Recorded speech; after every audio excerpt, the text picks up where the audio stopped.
Good afternoon. My name is Leonid Glazychev. I'm the CEO of Logrus International. And today, my presentation is dedicated to a proposed ASTM standard dealing with quality assurance of multilingual content. Why is a standard in this area necessary? Well, there are multiple reasons for that, starting from the general argument. Standards are essential for the whole cycle of multilingual content production, and quality assurance shouldn't be the only orphan remaining there in the room. The other reason is purely bureaucratic. There is a US executive order that says that all government content should be accessible to persons with LEP. And LEP here stands neither for leprechauns nor for leprosy, but for plain limited English proficiency, which means that actually all government resources should be translated into multiple languages, and we need a way to measure the quality of this translation. Finally, there is nothing on the market that covers quality assurance for public crowdsourced-based things. So please welcome this ASTM standard proposal that its primary goal is getting initial assessments that are reliable, quick, and relatively inexpensive. And it's based on a universal methodology that I will describe in just a minute. And the primary targets are big public resources designed for a very diverse audience. So, the approach is based on a methodology that I was working on for quite some time, that is a hybrid one combining holistic and atomistic quality factors with an emphasis on holistic. Why holistic goes first? Well, because the whole is always more important to us than its constituents, and object properties can't ever be fully revealed or described based on parts alone. For whoever is not completely convinced, can I remind you of an old parable about an elephant and 6 blind men? So, quality assurance absolutely cannot be complete or accurate if there is no way of making holistic evaluations. Speaking of elephants, as far as we continue this theme, at the holistic level, we actually only care about one thing, whether what you see resembles an elephant and how close what we see is to an elephant, at least about an elephant we think about. Continuing the elephant theme, there is an old myth saying that the Earth is actually held by 3 elephants. The same is true for the language quality assurance methodology that I'm going to present. These elephants are holistic adequacy.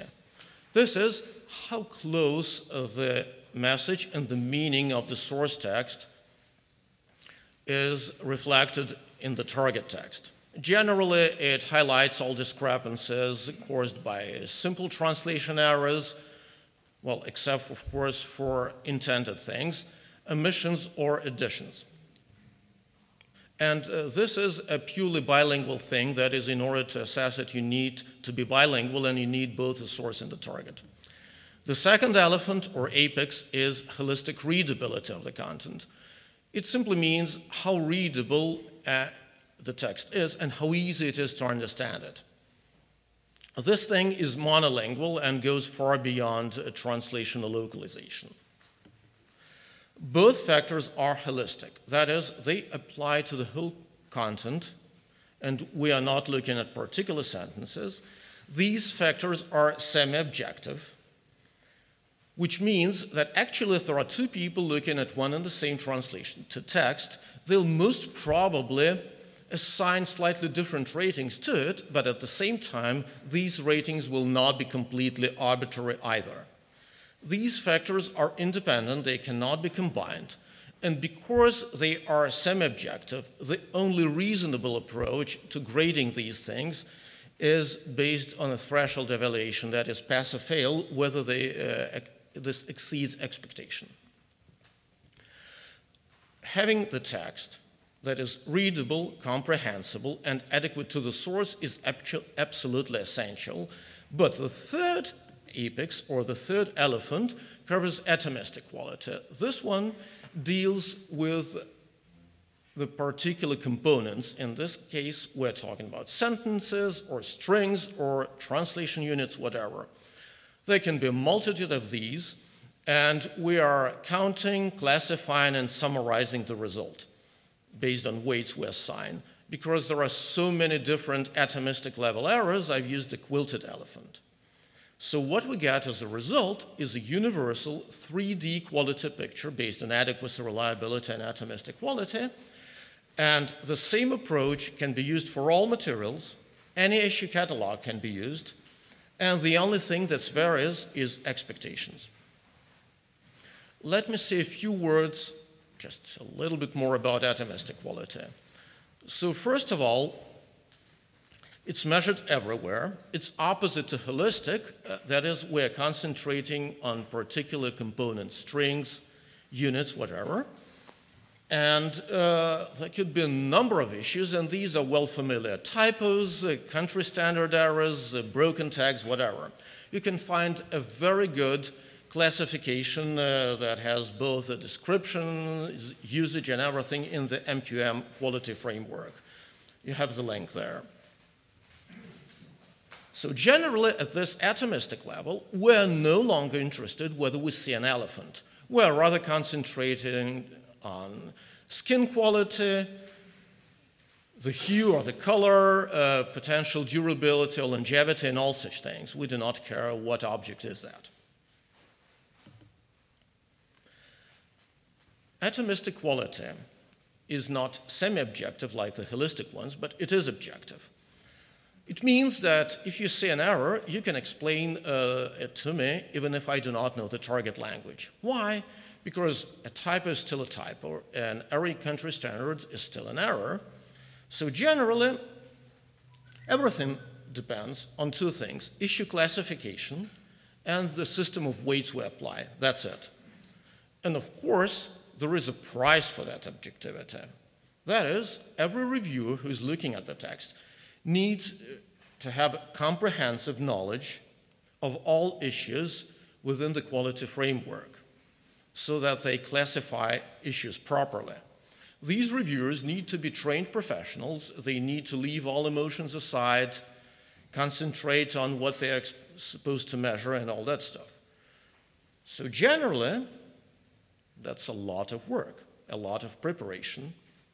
And they also need to log all issues, which also takes time. So, as soon as any of these things is taken out of the equation, objectivity starts evaporating. Vendor self-certification in translation industry is a very good example here. So what the challenge is?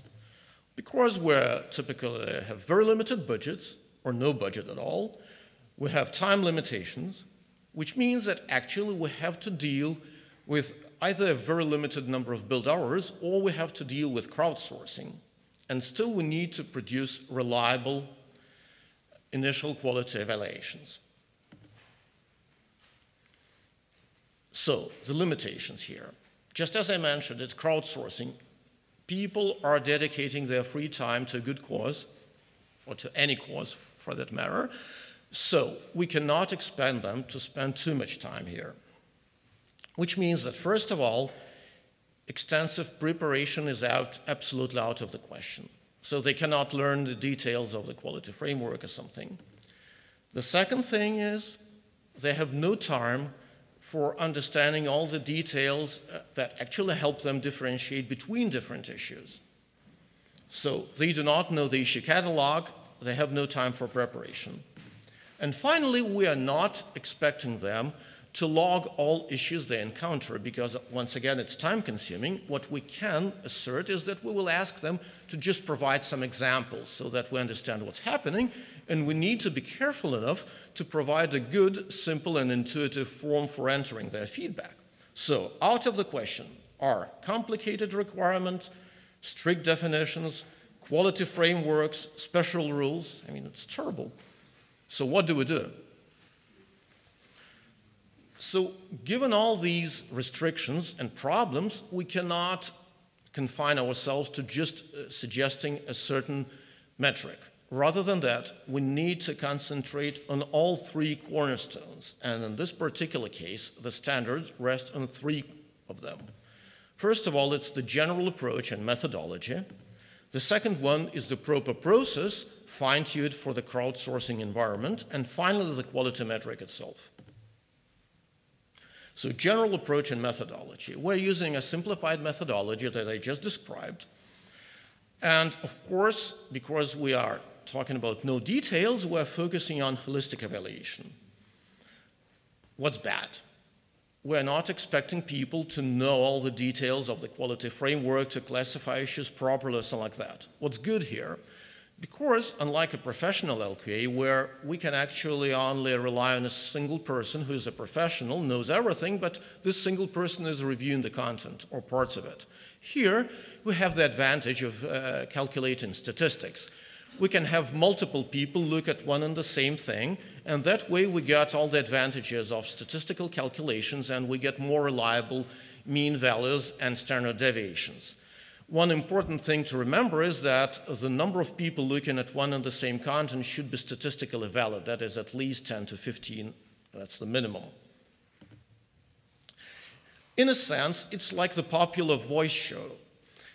During the original stages, the coaches, who are professionals, are eliminating contestants. So this is equivalent to a professional LQA, which is done by a professional who knows everything about the industry. At later stages, actually the voting public does the job. These people are not professionals, but they vote in huge numbers. So generally, that's what's happening because they're just voting online. So essentially, there is a very important thing here. Just to limit the variance in results, we would strongly advise to limit the contributors, those people who are used as reviewers, to language professionals only. That way, the variance will go down dramatically, and also their feedback will be considerably more meaningful. In a sense, getting back to the previous example of the voice show, it would be the case when people voting for certain contestants will be music industry professionals. Just imagine how we would eliminate things like the performer's looks or the popularity of a song that way. And by the way, it's exactly the method used for the Oscar award. So, the metric. It's a simplified quality square metric. I described the quality triangle first, so here we're adding one more dimension. And this is major or showstopper errors. These errors deal with things that severely distort the content or the meaning, that introduce pejorative or political incorrectness or anything like that. Typically, whatever the context is or whatever the content is, no such errors are permissible, so we expect zero tolerance. The other three are familiar: holistic translation readability, holistic translation adequacy, and holistic atomistic quality. This last one actually tells us how pervasive unit level, that is sentence level, problems are in the text overall, but it's a purely holistic estimate. Because it's purely holistic and there are so many different issues, we do expect the variance to be biggest here, and that's exactly the reason why we're placing this the last on the list. The process. The process here is no less important than the other two components. Without it, our evaluations of the quality will be completely unreliable. So first of all, it's clear and brief LQA review scope, because otherwise our reviews will easily go outside of the scope. Second, we need the content to be frozen here, because otherwise public LQA is completely incompatible with live updates or any updates for that matter. Then we need to use an online portal with a very concise and clear project description, scope definitions, and it should be useful and intuitive. Otherwise, we'll run into multiple collateral damage issues or misunderstanding issues. The very important thing is that we need to pre-process the results, and it's a custom process. We really need to concentrate on all the details. Primarily, this means that of all the reviewers you have, who are actually... Leonid, the time is... Can you... Almost there. Yes. Who are contributing to that, we know that part of them will be out of context, will not know the subject matter well enough, and so will have skewed grades, and we need to eliminate them during the analysis. We need to list all the pre-processing steps that might be project dependent. We need to calculate median values and standard deviations, and finally figure out whether there are any alarming signs. Expectations, they are very limited. We need to get a quick and reliable evaluation of the quality. This by no means substitutes any professional QA that is carried out by professionals, has an extensive and formal criteria fine-tuned for the project, and of course has a much higher level of sophistication, by no means. What we need here is just to make sure that everything is either good and we do not need to delve deeper, or there are red flags and we definitely need to carry out a professional QA. And finally, I just need a couple of more seconds. We did a case study that was ordered directly by the US government and carried out by Gala, and actually Logrus International did all the job. We analyzed a Spanish localization of the very famous Obamacare health portal, and it was translation into Spanish. Here I will not concentrate on results, but just on the process that was organized exactly as I told you. That is 4 major holistic factors, 18 contributors, a mini portal that allowed them to self-register and enter their feedback, and we did comprehensive data pre-processing. 2 things we concentrated on were, first of all, very high, very low grades that were submitted without any clarifications, and second, all signs of the grade being produced by a person who doesn't know the context or doesn't understand it. In this case, for instance, it was requiring a particular flavor of Spanish, which was irrelevant. It was for the US audience that is extremely diverse. And second, when people actually said that, say, seeing prices or health plan descriptions in English was an error, which obviously was going beyond the scope. The results, we've got standard deviations that are considerably smaller than the mean values, and by no means these histograms resemble white noise. So generally these are statistically valid, and the deviations are good for both holistic readability and holistic adequacy.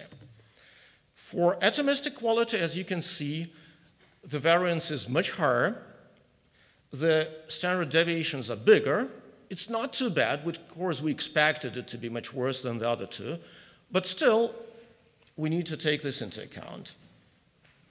To summarize, we would say that we're getting a reliable, high-level picture of translation quality despite the fact that everything was extreme, that is, we had a crowdsourcing evaluation, and that the whole approach, including the metric, the process, and the methodology, are good enough and produce a reliable, high-level picture of translation quality.